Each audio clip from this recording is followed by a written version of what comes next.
Egypt, America, check republic, Taiwan, Africa തുടങ്ങിയ രാജ്യങ്ങളിലെ നയതന്ത്ര കാര്യാലയങ്ങളിലെ ശുശ്രൂഷകൾക്ക് ശേഷം ദൈവം വളരെ പ്രത്യേകമായി കണ്ണൂരിലേക്ക്, കണ്ണൂർ രൂപതയുടെ സഹായമെത്രാനായി നിയോഗിച്ച അഭിവന്ധ്യ right reverend doctor Dennis Kuruppassery പിതാവാണ് ഇന്ന് ഇടയ ശബ്ദത്തിൽ നമ്മളോടൊപ്പം ഉള്ളത്. അഭിവന്ധ്യ പിതാവെ, അങ്ങേക്ക് ഇടയ ശബ്ദത്തിലേക്ക് ഹൃദയപൂർവ്വം സ്വാഗതം. ജോർജിന്റെ നല്ല വാക്കുകൾക്ക് ഒരു ആമുഖത്തിന് പ്രത്യേകം നന്ദി. പിതാവെ, പിതാവിൻ്റെ ചെറുപ്പകാലങ്ങൾ അത് ബോട്ടുകളുടെയും വള്ളങ്ങളുടെയും ഒക്കെ ആരവമുള്ള, അല്ലെങ്കിൽ നാളികേരത്തിൻ്റെ സമൃദ്ധിയുള്ള ഒരു ബാല്യകാലമായിരുന്നു. വളരെ സമ്പന്നമായ ഒരു ബാല്യകാലത്തിൽ നിന്ന് ദൈവം സാമുവേലിനെ തിരഞ്ഞെടുത്തതുപോലെ, ദൈവം സാമുവേലിനെ വിളിച്ചു കൊണ്ടുപോയതുപോലെയാണ് വൈദിക ശുശ്രൂഷയിലേക്ക്, അല്ലെ വൈദിക പരിശീലനത്തിലേക്ക് ദൈവം അങ്ങയെ തിരഞ്ഞെടുത്ത് എന്ന് പറഞ്ഞാൽ? ജോർജ് പറഞ്ഞതുപോലെ തന്നെ ഉള്ള ഒരു വിചിന്തനം, അതുപോലെ തന്നെ എൻ്റെ ദൈവവിളിയെ കുറിച്ചുള്ള കാഴ്ചപ്പാടും, അതുപോലെ തന്നെ അതിൻ്റെ ദൈവവിളിയിലേക്ക് കടന്നു വന്നതും മെത്രായനായതിനു ശേഷം പല അഭിമുഖങ്ങളും നടത്തിയപ്പോഴും പറഞ്ഞൊരു കാര്യമാണ്, സാമുവേലിൻ്റെ വിളിക്ക് തുല്യമായിട്ടാണ് എന്നെ ദൈവം വിളിച്ചതെന്ന് എനിക്ക് തോന്നുന്നു.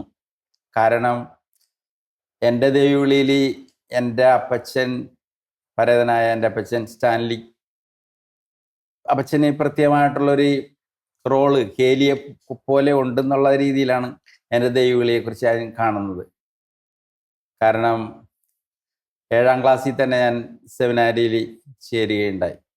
അപ്പം ആ ചെറുപ്രായത്തിൽ എന്നെ വിശ്വാസത്തിലേക്കും ദൈവവിളിയിലേക്കും ഉറക്കത്തിൽ നിന്ന് പോലെ ഉണർത്തെഴുന്നേൽപ്പിച്ചത് എൻ്റെ അപ്പച്ചനാണെന്ന് പറഞ്ഞു കഴിഞ്ഞാൽ അതൊരു വാസ്തവമാണ്. അപ്പം സാമുവേലി ദൈവത്തിൻ്റെ വിളി കേൾക്കാനായിട്ട് ഏലി സഹായിച്ചതുപോലെ എൻ്റെ അപ്പച്ചൻ സഹായിച്ച് ഞാൻ ദൈവത്തിൻ്റെ വിളി ഉറക്കത്തിൽ എന്ന പോലെ പല പ്രാവശ്യം കേട്ടിട്ടുണ്ടാവും. അതിന് പ്രത്യുത്തരമായിട്ട് 7ാം ക്ലാസ്സിൽ തന്നെ സെമിനാരിയിൽ ചേർന്നു. പക്ഷേ കൂട്ടുകാരൊക്കെ പിന്നെ ഇങ്ങനെ ദൈവവിളി ക്യാമ്പിൽ പങ്കെടുത്തു. അവരെല്ലാവരും മറുപടി അയച്ചിട്ടും പിതാവ് മാത്രം അതിന് മറുപടി അയച്ചില്ല. അത് പിതാവ് ചോദിച്ചു എന്ന് പറയുന്നതിൽ വാസ്തവമുണ്ട്. അങ്ങനെയാണ് സംഭവിച്ചത്. കാരണം 7ാം ക്ലാസ് കഴിയുമ്പോൾ പള്ളിപ്പുറത്ത് സെൻറ്റ് മേരീസ് UP സ്കൂളാണ്.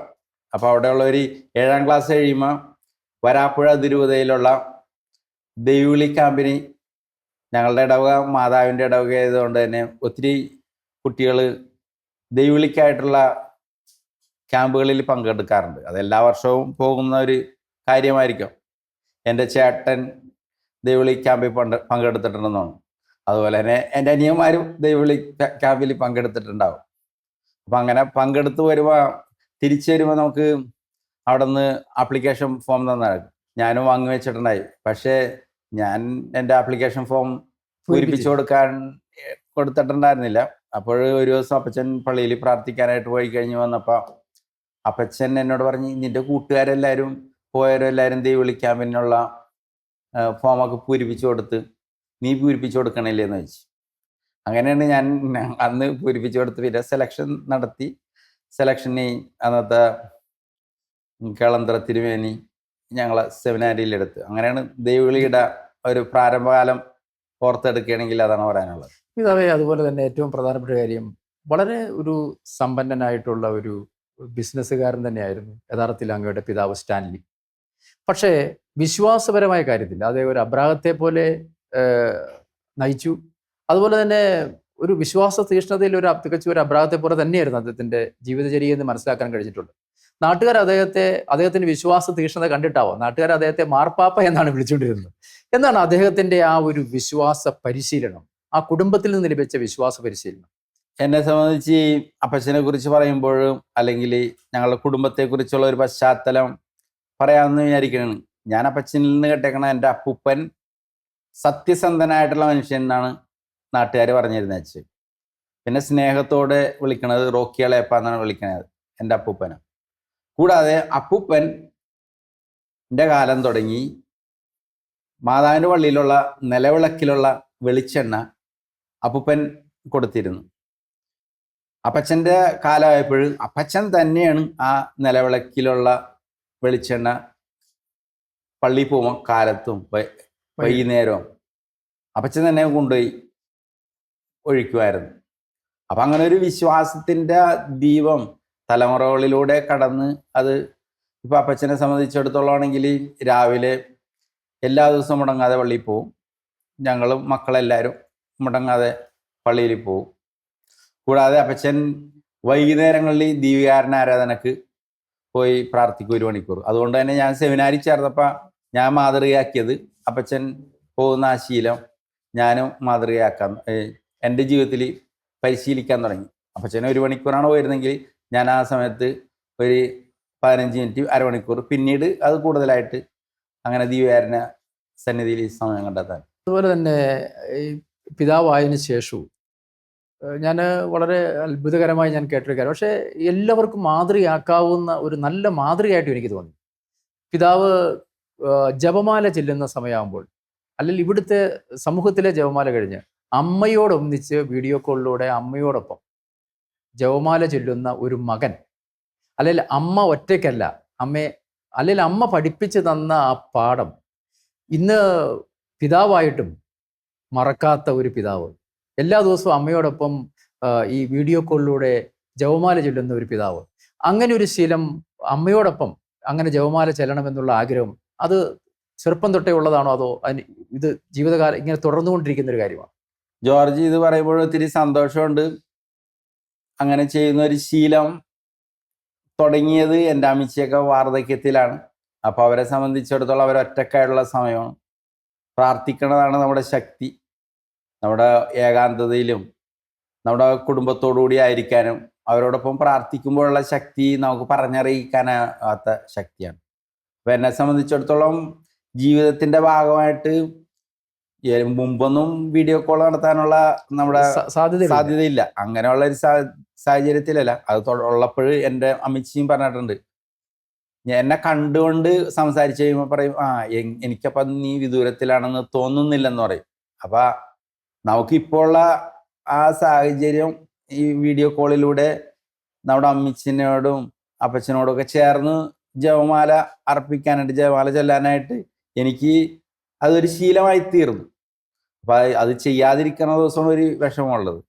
അപ്പം എനിക്കാണ് നമ്മുടെ കേരളത്തിലൊക്കെ ഒത്തിരി പേര് വിദേശങ്ങളിലോട്ട് യുവാക്കളൊക്കെ പോയിക്കൊണ്ടിരിക്കണം. അവരും ഒറ്റപ്പെട്ട ഇതിലേക്ക് മക്കളെല്ലാം തന്നെ വിദേശത്ത്, അപ്പനും അമ്മയും ഒറ്റയ്ക്കാണ്. അതെ അല്ലേ?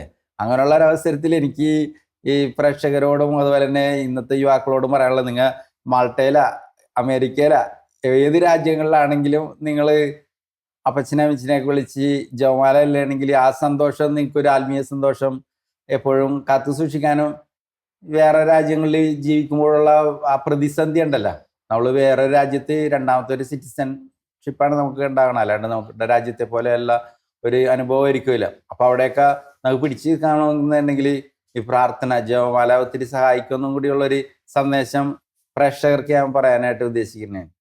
തീർച്ചയായും അമ്മയോട് ഒപ്പം പല ഭവനങ്ങളിലും ഇന്ന് മാതാപിതാക്കൾ തനിച്ചാണ്, വിദൂരങ്ങളിലാണ് മക്കൾ. അപ്പനോടും അമ്മയോടും ഒപ്പം ചെലവഴിക്കുന്ന ഒരു നിമിഷം, അല്ലെ വീഡിയോ കോളൊക്കെ നമ്മൾ എന്നും കയ്യിൽ ഫോണുണ്ട്, എപ്പോഴും കയ്യിൽ ആളുകളുടെ ഫോണിൽ സ്മാർട്ട് ഫോണാണ്. അപ്പോൾ ജപമാല ചെല്ലുവാനായിട്ട് ഒരു അരമണിക്കൂർ മാറ്റിവെക്കുകയാണെങ്കിൽ തീർച്ചയായും കുടുംബ ബന്ധങ്ങളിൽ, സ്നേഹബന്ധങ്ങളിൽ, ദൈവസ്നേഹത്തിലേക്ക് അത്ഭുതങ്ങൾ സൃഷ്ടിക്കാൻ കഴിയും. പിതാവ് തീർച്ചയായിട്ടും അതൊരു നല്ല ആശയം തന്നെയാണ്. അതുപോലെ തന്നെ പിതാവ് 7 മക്കൾ ഉള്ള ഒരു കുടുംബത്തിലെ അംഗമാണ്. ഇന്ന് നമുക്കറിയാം, വൈദിക ജീവിതത്തിലേക്ക് കടന്നു വരുന്നവരൊക്കെ പണ്ടൊക്കെ 10ഉം 12ഉം മക്കളുള്ള കുടുംബങ്ങളിൽ നിന്നാണ് വൈദികരെ ആയിട്ട് ആളുകൾ കടന്നു വരുന്നത്. ഇന്നാകട്ടെ അത് 1ഉം 2ഉം ഒക്കെ ഉള്ള കുടുംബങ്ങളിൽ നിന്നാണ് വൈദികരും കടന്നു വരുന്നത്. അവർക്ക് വൈദിക അല്ലെങ്കിൽ പൗരോഹിത്യ ശുശ്രൂഷകളിൽ അതുകൊണ്ട് തന്നെ പ്രതിസന്ധികൾ വരുമ്പോൾ അവർ തകർന്നു പോകുന്നതായി, പ്രതിസന്ധികളിൽ അവർ പകച്ചു നിൽക്കുന്നതായി കണ്ടിട്ടുണ്ട്. അപ്പോൾ കൂടുതൽ മക്കളുള്ള കുടുംബങ്ങളിൽ നിന്ന് വരുന്ന മക്കൾക്ക് അങ്ങനെ എല്ലാത്തിനെയും പ്രതിസന്ധികളിൽ അങ്ങ് ഉറച്ചു നിൽക്കാനുള്ള കരുത്തുള്ളതായിട്ട് പിതാവിന് തോന്നിയിട്ടുണ്ട്.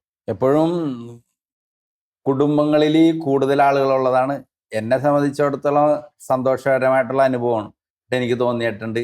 എനിക്ക് 3 സഹോദരന്മാരും 3 സഹോദരികളുണ്ട്.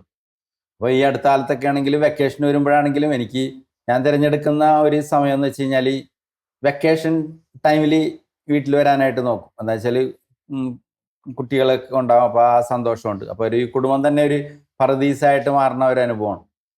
ഞാനും എപ്പോഴും എല്ലാവരോടാണെങ്കിലും എൻ്റെ സഹോദരന്മാരോടും പറഞ്ഞിട്ടുള്ള കൂടുതൽ മക്കളുണ്ടെങ്കിൽ അറ്റ്ലീസ്റ്റ് ഒരു 4 കുട്ടികളെങ്കിലും നമ്മുടെ കുടുംബങ്ങളിൽ ഉണ്ടാകണം എന്നുള്ളതാണ് ഈ ചോദ്യത്തിൻ്റെ ഒരു രീതിയിൽ പ്രേക്ഷകരോട് എനിക്ക് പറയാനായിട്ടുള്ളത്. കാരണം എന്ന് വെച്ച് കഴിഞ്ഞാൽ ഈ മക്കളെ സംബന്ധിച്ചിടത്തോളം ഒരാളുണ്ടെങ്കിൽ അവർ ഒറ്റപ്പൂരാടന്മാരും, പിന്നെ ഒരു ഇന്നത്തെ കാലത്താണെങ്കിൽ ഫോണിൽ നോക്കി വിർച്വലായിട്ട് സമയം കഴിക്കും. അവരെ സംബന്ധിച്ചിടത്തോളം വേറൊരു ലോകമാണ്, യഥാർത്ഥ ലോകം അവർ കാണുന്നില്ല. യഥാർത്ഥ ലോകത്തിലുള്ള പ്രശ്നങ്ങൾ അപ്പോൾ അവർക്ക് കൈകാര്യം ചെയ്യാനായിട്ടുള്ള കഴിവും കുറയും. അതുകൊണ്ട് തന്നെ ആയിരിക്കുള്ളൂ ഇപ്പോൾ ജോർജ് പറഞ്ഞ പോലെ തന്നെ വൈദികരാണെങ്കിലും യുവ വൈദികരാണെങ്കിലും അവർക്ക് പ്രശ്നങ്ങളെ അഭിമുഖീകരിക്കാനായിട്ടുള്ള ചിലപ്പോൾ കഴിവും പ്രാവീണ്യം ഇല്ലാത്തതിനുള്ള ഒരു കാരണം കൂടി ഈ കുടുംബത്തിൽ അംഗങ്ങൾ കുറഞ്ഞതുണ്ട്. പക്ഷേ കുടുംബത്തിലെ അംഗങ്ങൾ ഉള്ളപ്പോൾ തന്നെ നമ്മൾ ആത്മീയമായിട്ടും കൂടി ആ കുടുംബം വളരണയാണെങ്കിൽ എപ്പോഴും ഏത് പ്രതിസന്ധികളെയും പിടിച്ചു നിൽക്കാനായിട്ട് കഴിയും. അതായത് മുമ്പത്തെ കാലത്തൊക്കെ ആണെങ്കിൽ കൂട്ടുകുടുംബങ്ങളാണ്. അപ്പോൾ അപ്പൂപ്പന്മാരുണ്ടാവും, അപ്പൂപ്പനും അമ്മൂമ്മയും കുഞ്ഞുങ്ങളെ സംരക്ഷിക്കും, അവർക്ക് വേണ്ട വിശ്വാസ കാര്യങ്ങളൊക്കെ ബൈബിൾ കഥകൾ പറഞ്ഞു, വീട്ടുകാരുടെ കഥകൾ പറയും. പിന്നെ അവരെ സംബന്ധിച്ചിടത്തോളം ആണെങ്കിൽ അപ്പൂപ്പനും അമ്മൂമ്മയോടും പ്രത്യേക ഒരു വാത്സല്യം അവർക്കുണ്ടാവും, ഒരു സംരക്ഷണം എപ്പോഴും ഉണ്ടാവും. അപ്പം അതുകൊണ്ട് തന്നെ കുട്ടികൾക്ക് അതൊരു ശക്തിയാണ്. ഇന്നത്തെ അണുകുടുംബങ്ങളാവുമ്പോൾ അവർ വേറൊരു കുടുംബ സാഹചര്യത്തിലേക്ക് വരുന്നു. കുട്ടികൾക്ക് സ്ട്രെസ്സാണ്. ഇപ്പോൾ LKG പഠിക്കുന്ന കുട്ടിക്ക് ഇപ്പോൾ മാതാപിതാക്കൾ രണ്ടുപേരും ജോലിക്ക് പോകുന്നു, അവർ വൈകുന്നേരം വരുന്നു. ഒരു കൊച്ച് LKG പഠിക്കുന്ന കൊച്ചിനോട് ചോദിച്ചാലും കൊച്ച് ടെൻഷനാണ്, സ്ട്രെസ്സാണ് എന്ന് പറയാറുണ്ട്. അങ്ങനെയുള്ള വാക്കുകളൊക്കെ കൊച്ചുങ്ങൾ ഉപയോഗിക്കുന്നത് എന്തർത്ഥത്തിലാണെന്ന് എനിക്കറിഞ്ഞൂടാ. എന്നാലും അവർക്കും ചെറുതായിട്ടുള്ള സ്ട്രെസ് ഉണ്ട്. ഷെയർ ചെയ്യാൻ പറ്റുന്നുണ്ടാവില്ല. പണ്ട് പിതാവിനാണ് 7 പേരുണ്ട്, എന്ത് ഷെയർ ചെയ്യാമായിരുന്നു. ഇപ്പോഴത്തെ കാലത്ത് കൊച്ചുങ്ങൾ ഈ വാക്കുകളൊക്കെ ഉപയോഗിക്കുന്നുണ്ട്. അവരെ സംബന്ധിച്ചിടത്തോളം അവർക്കുള്ള ഒരു അൺഈസിനെസ് പറയാനായിട്ടുള്ള ഒരു കാര്യം കൂടി ആയിട്ടായിരിക്കും അവർ പറയുന്നത്. പക്ഷേ നമ്മളുടെ ലാളിത്യവും മാതാപിതാക്കന്മാർ കുറച്ച് സമയം കൂടി കൂടുതൽ സ്കൂളിൽ നിന്ന് വരുമ്പോൾ അവരോടൊപ്പം ആയിരിക്കും, അവരെ കൂടി കളിക്കുകയൊക്കെ ചെയ്യണമെങ്കിൽ അവർക്കും ബാല്യകാലം ഏറ്റവും നന്നായിട്ട് തന്നെ ചെലവഴിക്കാനായിട്ട് പറ്റും.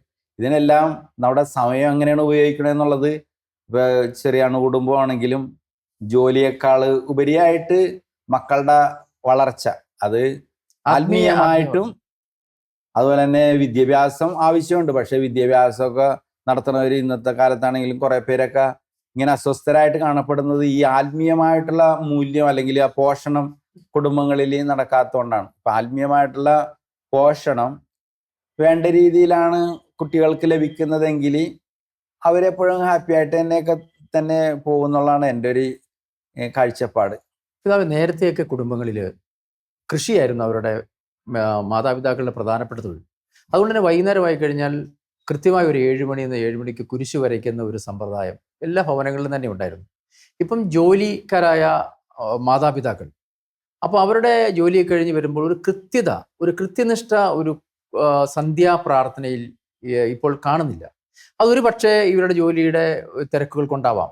അതിനുശേഷം നമുക്കറിയാം, നമ്മുടെയൊക്കെ പിതാവിനൊക്കെ അറിയാം, നമുക്കും മക്കൾ കൂടുതലുള്ള ഭവനങ്ങളിലൊക്കെ നേരത്തെ അത്താഴം കഴിക്കുന്നത് ഒരുമിച്ചിരുന്നായിരുന്നു. എല്ലാവരും കൂടെ ഒരുമിച്ച് ഒരു അത്താഴ മേശയ്ക്ക് ചുറ്റുമിരിക്കുന്നു. അന്ന് നടന്ന മുഴുവൻ കാര്യങ്ങളും പറഞ്ഞ് വളരെ സന്തോഷിച്ചുകൊണ്ട്, അപ്പോൾ ഭക്ഷണം എത്ര കഴിക്കുന്നവരെ ചിലപ്പോൾ നിശ്ചയമുണ്ടായില്ല, അത്ര സന്തോഷത്തോടെ ഭക്ഷണം കഴിച്ചുകൊണ്ടിരുന്ന ഒരു ബാല്യകാലം നമ്മുടെയൊക്കെ ഓർമ്മയിലുണ്ടായിരുന്നു.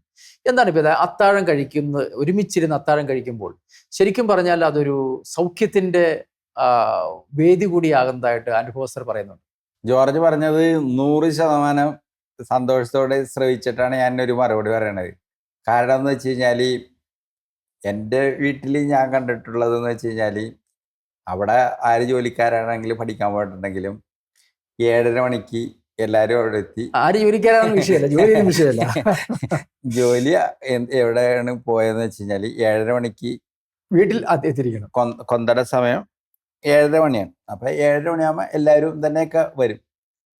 അപ്പോൾ ആ സമയത്ത് കൊന്ത ഒരുമിച്ചിരുന്ന് ചെല്ലും. അത് കഴിഞ്ഞിട്ട് നമ്മൾ അത്താഴം കഴിക്കുന്നതും അങ്ങനെ ഒരുമിച്ചുള്ള ഒരു ശീലമാണ് അപ്പച്ചന് ജീവിച്ചിരുന്നപ്പോഴും പിന്നെ അമ്മച്ചിയും എല്ലാവരും കൂടിയൊക്കെ ഉള്ള ആ ഒരു സന്തോഷം പറഞ്ഞറിയിക്കാൻ പറ്റാത്തതാണ്. എന്താണെന്ന് വെച്ച് കഴിഞ്ഞാൽ നമുക്കിപ്പോൾ നഷ്ടപ്പെട്ടുകൊണ്ടിരിക്കുന്ന ഒരു കാര്യം അതാണ്. കുടുംബങ്ങളിലുണ്ടായിരുന്ന ആ പ്രാർത്ഥന, ഒരുമിച്ച് പ്രാർത്ഥിക്കുമ്പോഴുണ്ടാകുന്ന ആ സന്തോഷം. ഒരുമിച്ച് പ്രാർത്ഥിക്കുന്ന കുടുംബങ്ങളും ഒരുമിച്ച് തന്നെ നിലനിൽക്കുന്നുള്ളതാണ്. കുടുംബങ്ങളുടെ നിലനിൽപ്പും ഈ പ്രാർത്ഥനയിൽ അധിഷ്ഠിതമാണെന്ന് ഇപ്പോഴുള്ള കുടുംബങ്ങളും മനസ്സിലാക്കണമെങ്കിൽ എനിക്ക് തോന്നുന്നു അവർക്ക് ഇപ്പൊ എവിടെ പോയാലും ഇപ്പൊ താമസിച്ചു വരുന്ന അപൂർവം ദിവസങ്ങളിൽ വേണമെങ്കിൽ അത് കഴിഞ്ഞിട്ടും ശരിയാ ചെല്ലാം. ഒരുമിച്ച് ജപമാല ചെല്ലാൻ പറ്റും എന്നുള്ളതാണ്. അതൊരു തീരുമാനത്തിൻ്റെതായിട്ടുള്ളൊരു നമ്മളെങ്ങനെ പ്രയോറിറ്റി എന്തിന് കൊടുക്കുന്നു അനുസരിച്ചിരിക്കും. അപ്പൊ അത് കുടുംബത്തിന്റെ ഒരുമിച്ചുള്ള മുന്നേറ്റത്തിന് അത്യാവശ്യമാണെന്ന് മനസ്സിലാക്കി കഴിഞ്ഞുകൊണ്ട് തന്നെ അത് കുടുംബ ബന്ധങ്ങളിലായാലും കുടുംബത്തിന്റെ ബിസിനസ്സിലായാലും ജോലിയിലായാലും ഒക്കെ ഉയർച്ചയ്ക്ക് ആ ഒരു കുടുംബ പ്രാർത്ഥന, ഒരുമിച്ചുള്ള പ്രാർത്ഥന ശക്തിപ്പെടുത്തുമെന്ന് തന്നെയാണ് പിതാവിന്റെ അനുഭവം. എൻ്റെ അനുഭവം അത് തന്നെയാണ്. അതുപോലെ തന്നെ ഈ പ്രാർത്ഥന അത്യാവശ്യമായിട്ട് നമ്മുടെ കുടുംബ ബന്ധങ്ങൾ ഇപ്പൊ ശിഥിലമാകുന്നതിനുള്ളൊരു കാരണം പ്രാർത്ഥനാശീലം കുറഞ്ഞതുകൊണ്ടും കൂടിയും, അതായത് നമ്മുടെ വിശ്വാസപരമായിട്ടുള്ള കാര്യങ്ങൾ താല്പര്യത്തോടുകൂടി തന്നെ മക്കളിലേക്ക് പകർന്നു കൊടുക്കാനായിട്ട് കഴിയണം.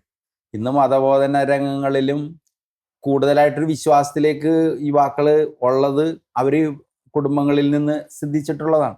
അപ്പോൾ കാരണം കൊണ്ട് ഇന്ന് എനിക്ക് വളരെ സന്തോഷമുണ്ട്. പല യുവാക്കളും ജീസസ് യൂത്തിലൊക്കെ ആണെങ്കിലും അവർ അങ്ങനെ ആത്മീയതയിൽ വളരാനായിട്ട് പ്രത്യേകം ശ്രദ്ധിക്കുകയും തീഷ്ണതയോടുകൂടെ ദിവ്യകാരുണ്യ ആരാധനയിലൊക്കെ പങ്കെടുക്കുന്ന യുവാക്കളെ പല ഭാഗങ്ങളിലായപ്പോഴും ഞാൻ കണ്ടിട്ടുണ്ട്. അപ്പോൾ എനിക്ക് പറയാവുന്നത് അങ്ങനെ മുഴുവനായിട്ട് കേരള സാഹചര്യത്തിലാണെങ്കിലും എവിടെയാണെങ്കിലും നഷ്ടപ്പെട്ടു പോയിട്ടില്ല.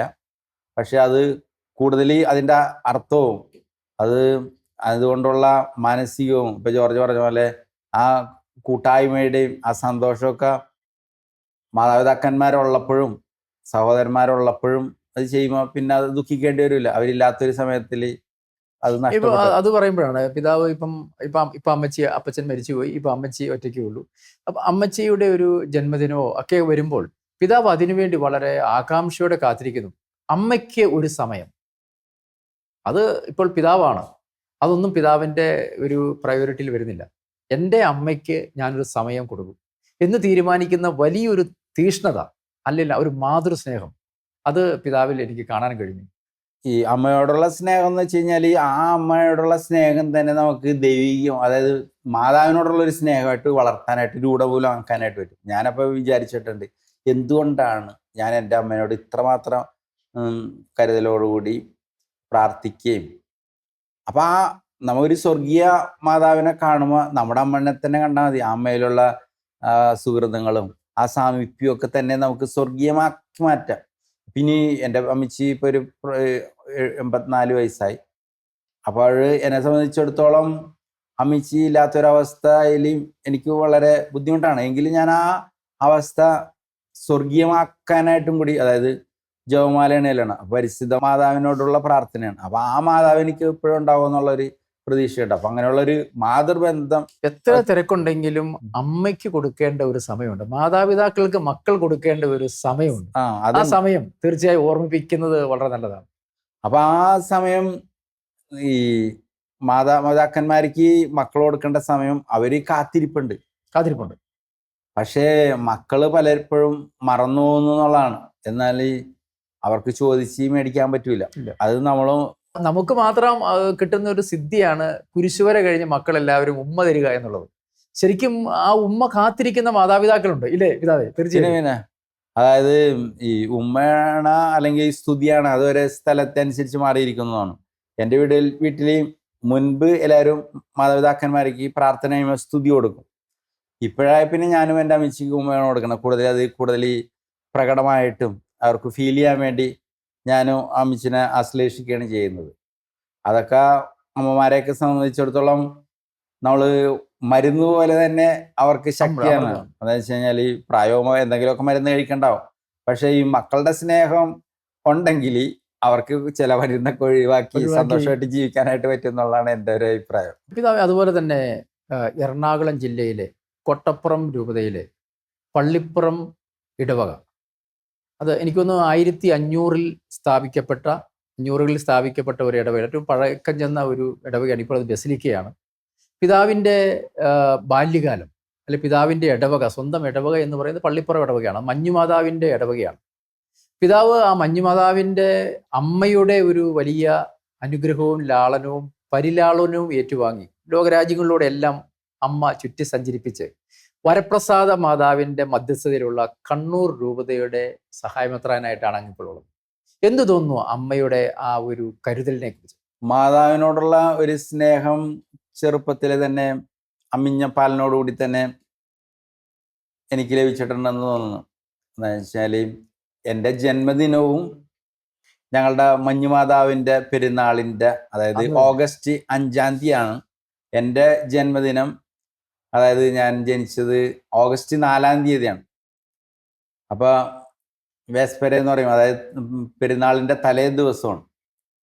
അപ്പോൾ അന്നത്തെ തിരുനാളാണെങ്കിൽ ജോൺ മരിയ വിയാനി. പക്ഷേ മാതാവിൻ്റെ ഈ തിരുനാളിനോട് ബന്ധപ്പെട്ട് തന്നെ ഞാൻ ജനിച്ചതുകൊണ്ടും എൻ്റെ ജന്മദിനത്തിലും എപ്പോഴും മാതാവുമായിട്ട് ബന്ധപ്പെട്ടിരിക്കുകയാണ്. അപ്പൊ അങ്ങനെ ജന്മം കൊണ്ട് തന്നെ മാതാവിനോട് അടുത്തിരിക്കണേണ്.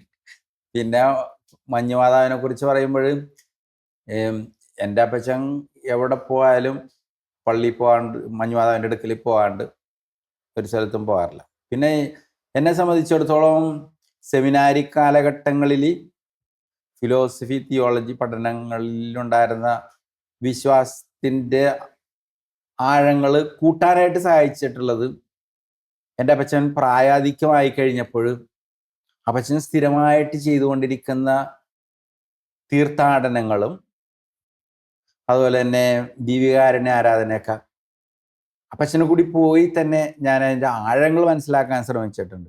ഇപ്പോൾ വേളാങ്കണ്ണി പോകണമെങ്കിൽ അപ്പച്ചന് നടക്കാനൊക്കെ ബുദ്ധിമുട്ടുള്ളപ്പോൾ ഞാനും കൂടെ പോയിട്ടുണ്ട്. അപ്പോഴും ഒരു വർഷം ദീപികാരുണ്യ വർഷമായിരുന്നു. അപ്പം മാതാവിൻ്റെ അടുക്കൽ, വേളാങ്കണ്ണി മാതാവിൻ്റെ അടുക്കൽ ചെന്നിരിക്കണേണ് ഞങ്ങൾ. അപ്പോൾ 3 മണിക്ക് ആരാധനയുണ്ട്. അപ്പോൾ അപ്പച്ചൻ പറഞ്ഞ് ട്രെയിനിൽ തിരിച്ചു പോകണമെങ്കിലും ആരാധന കഴിഞ്ഞിട്ട് പോവാം. ഏകദേശം 3:50 ട്രെയിൻ ഒരു 4:20 പക്ഷെ അപ്പച്ചൻ ആരാധന കഴിഞ്ഞ് കഴിഞ്ഞിട്ടും നടക്കാൻ ബുദ്ധിമുട്ടുണ്ട്. എന്നിട്ട് എന്നോട് പറയണേണ്, ഞാനേ മാതാവിനെ കണ്ടുകൊണ്ടൊന്ന് മുഖത്ത് പയ്യ അവിടെ വരെ അൾത്താര വരെ നടന്നിട്ട് മാതാവിനോട് ഞാൻ പോകണമെന്ന് പറഞ്ഞുകൊണ്ട് വരട്ടേന്ന് പറഞ്ഞുകൊണ്ട് നടക്കാൻ ഇങ്ങനെ കാലെടുത്തെടുത്ത് വെച്ച് പോകണം. അപ്പം ഞാൻ ആലോചിച്ചത് ചിലപ്പോൾ ഇനി ട്രെയിൻ പോകുമെന്നുള്ളതാണ്. പക്ഷേ അപ്പച്ചനെ സംബന്ധിച്ചിടത്തോളം അങ്ങനെ ആകുലതയൊന്നുമില്ല. ട്രെയിൻ പോവുകയോ വരികയോ അപ്പച്ചന്റെ വിഷയമല്ല, ആകുലതയൊന്നുമില്ല. പുള്ളിക്ക് വന്ന സ്ഥിതിക്ക് വേളാങ്കണ്ണി മാതാവിൻ്റെ അടുത്ത് വന്നതുകൊണ്ട് ആ അമ്മയോട് പറഞ്ഞിട്ട് വേണം പോകാൻ. അപ്പൊ അടുത്ത്, അത് ദൂരെ നിന്നല്ല, അടുത്ത് നിന്ന് മുഖത്ത് നിന്ന് മാതാവിനെ കണ്ടിട്ട് പറഞ്ഞിട്ട് പോകണം. അപ്പൊ അങ്ങനെയുള്ള വിശ്വാസത്തിന്റെ, മാതാവിനോടുള്ള അടുപ്പം, ഇപ്പൊ ജോർജ് ചോദിച്ച പോലെ മഞ്ഞുമാതാവിൻ്റെ ഒരു മകനാണ് ഞാനെങ്കിലും എവിടെയാണെങ്കിലും ഈ മാതാവിനോടുള്ള അടുപ്പം കൊണ്ട് ഇപ്പൊ വേളാങ്കണ്ണിയിലാണെങ്കിലും ആ മാതാവിനോടും ഒരു ആത്മീയ അടുപ്പം എന്ന് പറഞ്ഞാൽ മാതാവ് എല്ലാ അടുത്താണെങ്കിലും വേറെ പേരുകളിൽ അറിയപ്പെടുന്നു എന്ന് മാത്രമേ ഉള്ളൂ. അപ്പൊ കണ്ണൂർ വന്നപ്പോഴേക്കും കണ്ണൂര് വരപ്രസാദ മാതാവാണ്. ഞാൻ നേരത്തെ ഒന്നും പാട്ടൊന്നും എഴുതിയിട്ടില്ല, പക്ഷെ ഏതൊരു സമയത്ത് വരപ്രസാദ മാതാവിനെ കുറിച്ചുള്ള വളരെ വളരെ ഗംഭീരമായ ഒരു ഗാനം പിതാവിയോട് വന്നതിന് ശേഷം, പിതാവ് ഇതിനു മുമ്പ് ഗാനങ്ങൾ രചിച്ചിട്ടുണ്ടോ?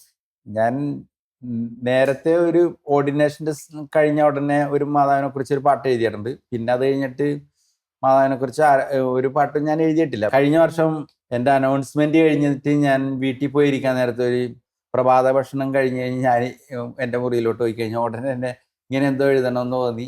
ആ വരികൾ അങ്ങോട്ട് മുഴുവനായിട്ട് അപ്പം തന്നെ അങ്ങോട്ട് എഴുതി വെച്ച്. പിന്നീട് ഞാനൊന്നും ചെയ്തില്ല. അപ്പം ഈ ദിവസങ്ങളിലാണ്, കഴിഞ്ഞ മാസം ബിബിനച്ചൻ പറയണായിരുന്നു, ഇപ്പൊ ലേഖനം തന്നെ എഴുതിയില്ലെങ്കിലും കുഴപ്പമില്ല, കഴിഞ്ഞ തവണത്തെ ആ പാട്ട് ഈ ഫെബ്രുവരി മാസത്തിൽ നമുക്ക് വേണമെങ്കിൽ പബ്ലിഷ് ചെയ്യാന്ന് പറഞ്ഞു.